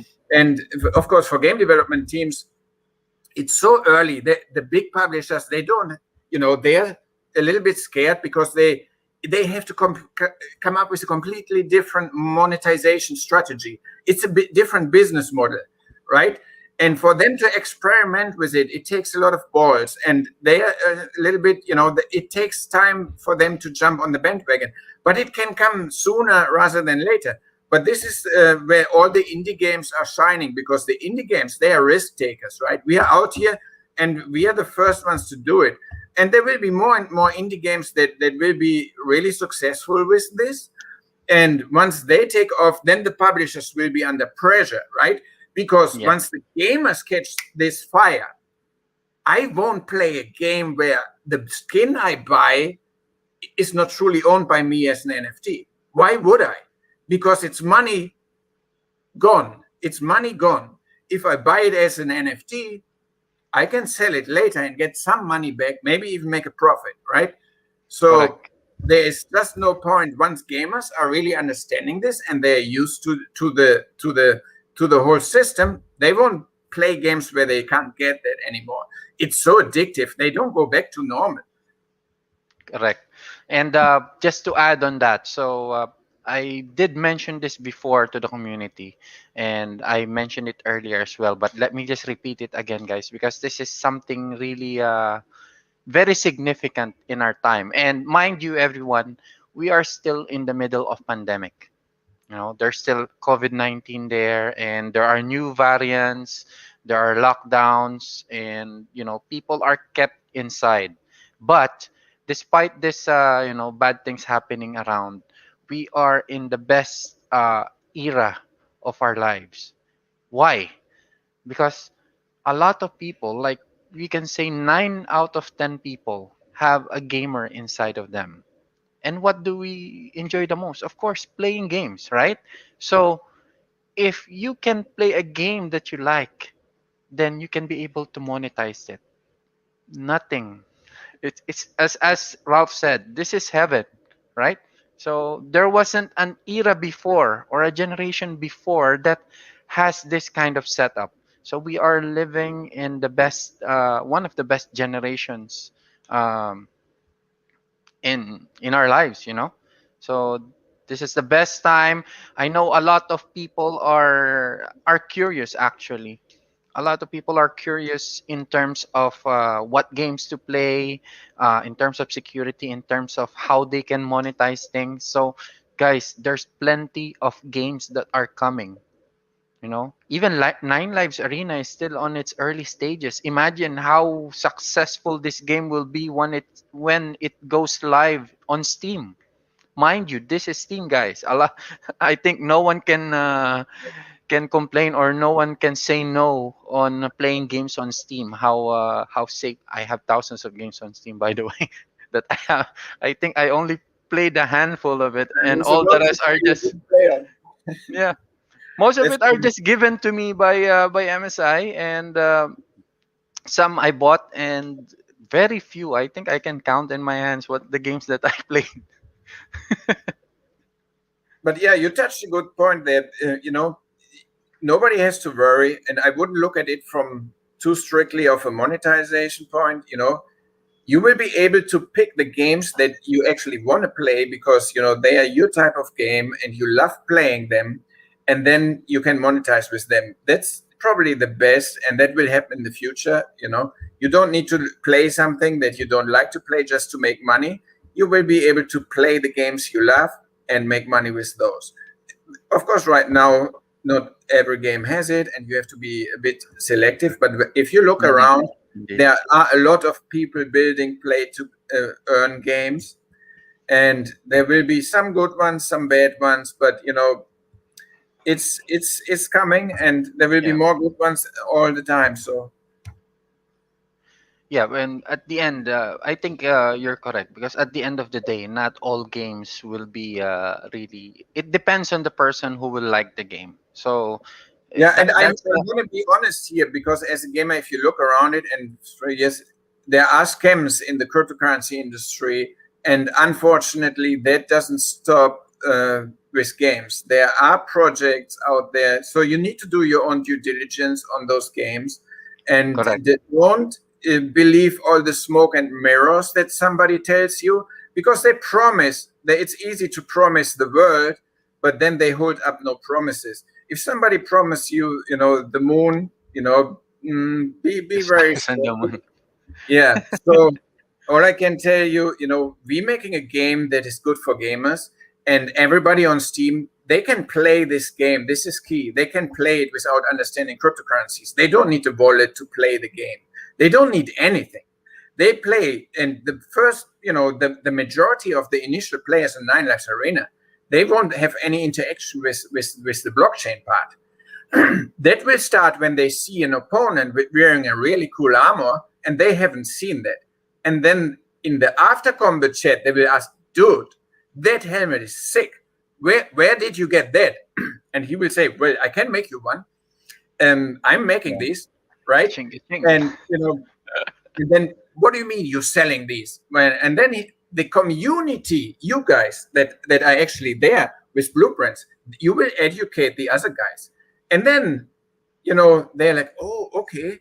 And then they will go baby steps. They will start, getting a wallet, playing around with it, then, they can move, because the game will have an in-game wallet that is seamless, where they don't need to do anything. Your account will hold some stuff, and then they can move it to their own wallets. Then they can understand it, and then eventually they will be customers. They will be able to purchase skins, right?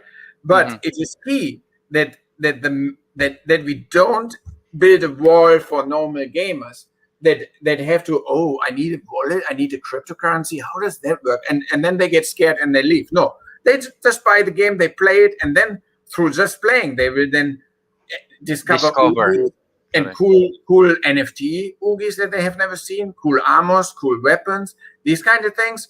Then they see, I won the fishing tournament, I made third prize, I got an NFT. What is that, right? And then over time, more and more people will catch on the fire, and it's going to be like a wildfire. But it's going to take time right now. But if you exclude the normal gamer and you make a game truly only with blockchain, and you have to have some blockchain knowledge, you alienate too many of your audience. So for us, it's key. We have a great game. Everybody can play it. And over time, more and more people get educated by our community what it's all about when it comes to the NFTs, and then the audience that actually uses them will grow with the game. So Indeed. So let me just add on that, guys, because that's really a very nice concept of it. But let me just try to simplify what on my own terms, because at the end of the day, the games that we play, the very first thing that should come out of our mind is, this is something that we wanted to do because we enjoy playing games, and the earning aspect of it is we should treat it more as an extra bonus, extracurricular on the things that we enjoy the most, because at the end of the day, this is still a game that we would be enjoying to play, and it's just more fun and it's just more fulfilling because the game can now be monetized. And also, I think I would like to add this aspect as well. For me personally, as a gamer, I would like to have, I'm addicted to Final Fantasy games. I like the Final Fantasy series of games. And the problem now with Final Fantasy is that whatever I have built up, all the character buff, all the guardian forces that I have gathered on the game, after the game ends, I'm back to zero. So wouldn't it be nice? I hope someone here from the Final Fantasy is listening. Wouldn't it be nice for us to make an NFT out of those accomplishments, right? We can get to keep it. That's one. Or we can get to monetize it and sell it to someone else. Maybe there is a more diehard fan than I am that would like to purchase that NFT item from me, right? So this is really the best era that we're living in.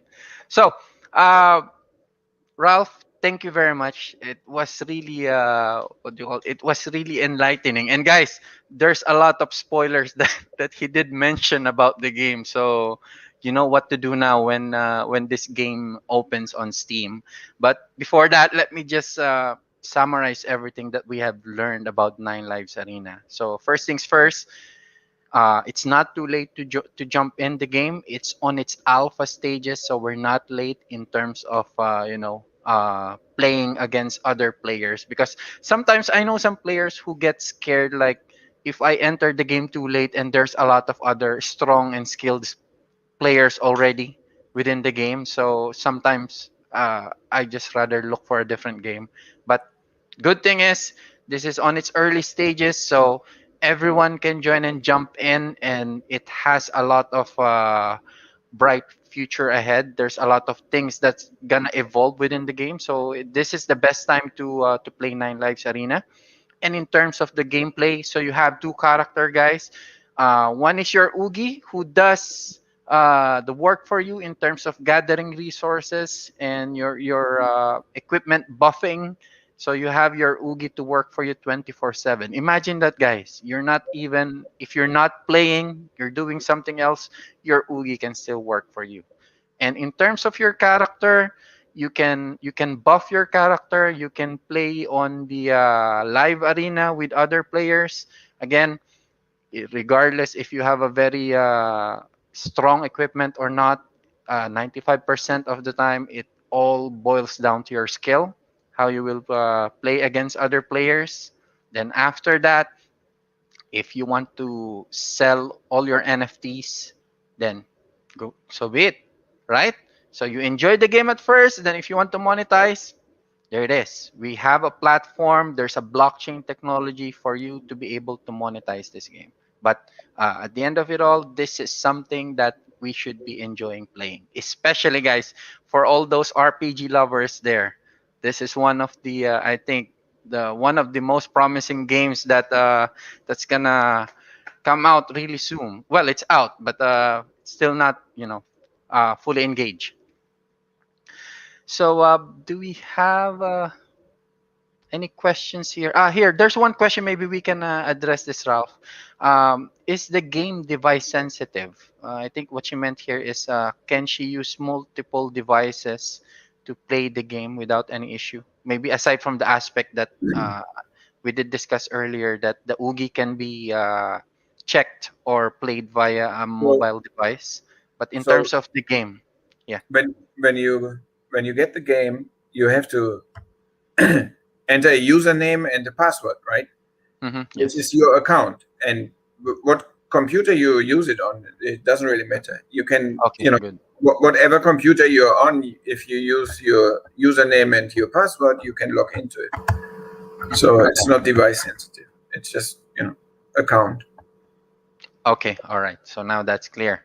So guys, I hope that answers the question. So uh, before we conclude this session, actually, Ralph, this is a very special session today. Uh, I'm trying. Actually, we're 15 minutes early. I'm trying to push it until 12 midnight, but I think I've run I've run out of questions. But I would like to announce this, guys. For everyone who's tuning in and listening, and for all the online Filipino freelancers watching and what will be watching this later. So today, in about exactly 13 minutes from now, will be the birthday of our founder, CJ. So I would like to play this birthday Nice. song for her. And of course, guys, please join me as we greet our founder, CJ, a happy, happy birthday.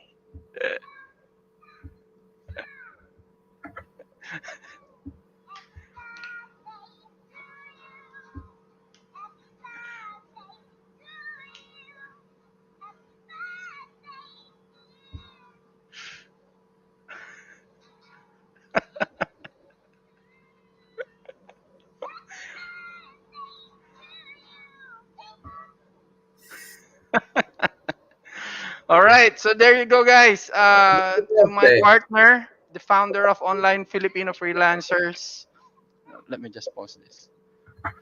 CJ, happy birthday! And on behalf of the admins and the rest of the online Filipino freelancers community, I would just like to thank you for founding and creating this community. We have evolved. Let me just give you a quick background of our community, Ralph, so you would understand why we're having these advocacies. So we CJ started this community, and I co-founded it with her, with the sole intent of the advocacy of working from home. You know, the industry has shifted already, and a lot of people right now, especially in the Philippines and the Asian countries, that shifted from an office work, a 9 to 5 office work, into working from home, because I think that's one of it's the best setup in life. I mean, you can work at the comfort of your own home. You just need to have a decent computer and an internet, and you can be very near to your loved ones. So that was the original advocacy of our community, to promote working from home. Then it started off way back 2016, and fast forward to now 2021. Regardless if it's pandemic now, the online freelancing community has just really grew up so big. It's not just the Asian countries. A lot of people globally have started considering the work from home setup. And what's good, one of the best thing that happened in this time is that it's not just work from home, guys. We are starting to build our own economy. So what one of the means of creating your own economy is playing online games, right? Crypto games. You can monetize it at the same time you're enjoying. So this is how we have evolved within the community. So again, thank you very much, CJ, and happy birthday. And finally, of course, thank you very much, Ralph. Thank you for gracing us with your time Thank you. and your effort on explaining the game. Really, a lot of spoilers there. I think I know what to do now when I open an account. Well, that's not a problem. I hope I didn't talk too much. No, it's fine. I mean, it's really fun. As much as many information you have provided is, Yeah, it's hard to really, thank you stop. very much. It's hard to stop it when you start rolling because it's so much to talk about. It's so complex, right? So Yeah, I really felt that you want to tell more a lot about the game, but we just have that limited time, and I don't want to consume too much of your time about it we also. But covered a lot, I think. yeah. Just one thing I want to say. Mhm. Because we don't have regional servers right now before we go on Steam, right? So Yes. anybody that starts playing now, they probably have a bad ping to Toronto. Mhm. So I can't promise how good you will be in the arena with the current network code. I know we have one guy from Australia with a ping of 230, and he's in the top 3 on the leaderboard. So he manages, but there's a lot of people from Australia. They can't. But it really depends on the play time, on the skill, because he has lag, right, with 233 Mhm. ping. But he's so good, he anticipates it to a degree, right, which makes up for it. And some sessions he plays, they are much better than others, so it's possible to play from there. But there's no guarantee with the server in Toronto that right now you can already be super competitive during closed alpha. You would probably only have that once there are regional servers, but it's doable, so it's not impossible. I see. All right. And is it I was about to ask? Is it okay to play with using VPN, since the Oh server yeah, is in Canada? So there's no issue with VPNs then. I don't think it gives any better ping, but you can Mhm. use VPN. That's no problem. I see. All right. So guys, there you go. And again, uh, Ralph, thank you very much Oh, for. the giveaway. If you want to give away something, we can give some free accounts and some OOGYs. I just would need Mhm. um, the email addresses of the, Yeah. the winners. I don't know how you want to do it on your side, but basically, I need a bunch of emails for the free accounts, Okay. uh, and then what do you need? The ones that are interested in a free OOGY. Let's say we give away 9 free OOGYs, right? Mhm. And they would need to go through and get themselves an engine wallet, because we need an Okay. engine wallet address where to send that OOGY, right? So Yes. if you want to do that, you can get us a few engine wallet addresses and send them over to me, and I make sure they're going to get a random OOGY. Maybe they're lucky and they get a legendary. Who knows? Yeah. I think I'm one of the people who will be signing up. Hey, you definitely. I mean, you deserve it, if anybody. Thanks for the Thank opportunity you to very talk to the much. community in the Philippines. I Yes. always wanted to go. Such a beautiful place. It's like, man, Yeah, those.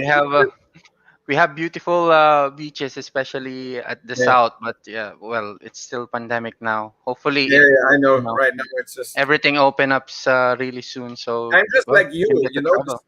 The studio used to be full here with the guys, but now everybody works from home. I work from home. Hmm. They work from home, and it was a little bit used to, but now everybody can do it. Hmm. All right. So there you go, guys. So again, as promised, I'm just gonna draft something properly, so at least we have an equal opportunity for those who deserves to win a free account for this game. But um, as promised, I'm gonna just give me maybe a day or two to finalize things with Ralph, so at least we can do this properly, and we're gonna be running a promotion or a prize draw for the lucky winners. All right. So again, Ralph, thank you very much. It was really a very pleasant session, and I learned a lot. And I hope also that the community would really find this very interesting, guys.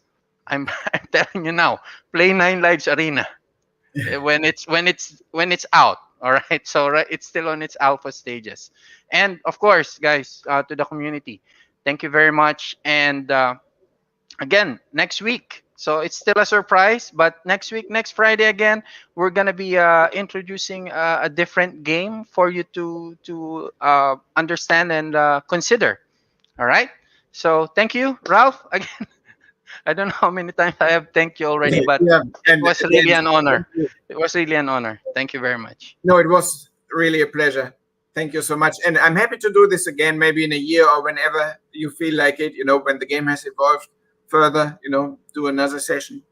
I would really love that. All right. I'll keep tabs with you then with this. All right. So, Okay. guys, thank you very much, Ralph. Thank you, and Thank you. of course, kudos to our admin Mappy, who is behind the scenes trying to help me with all the questions. Let me just add Yeah. her. Thank Here you you. go. Thank you very All much. right. Thank you, guys. Bye See you. bye. Bye bye. Bye.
Touch Hour presents Nine Lives Arena OOGY!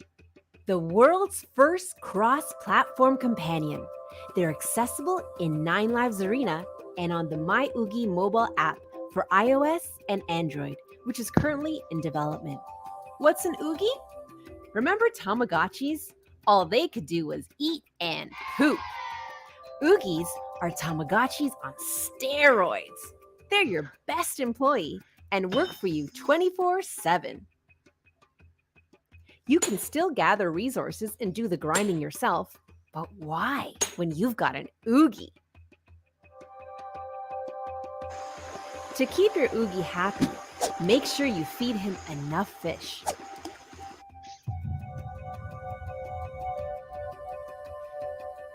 Otherwise, he won't work for you. OOOGYs are your best friend and will cheer you on. There are over 3 trillion different looking OOOGYs. OOOGYs are made up of a combination of different genes and 12 royal bloodlines. The more royal bloodlines your OOOGY has, the rarer he is. And the rarer he looks. All OOOGYs have 3 unique traits that are randomly generated: luck, immune system, and anger issues. You can name your OOOGY and send him on tasks, like crafting items.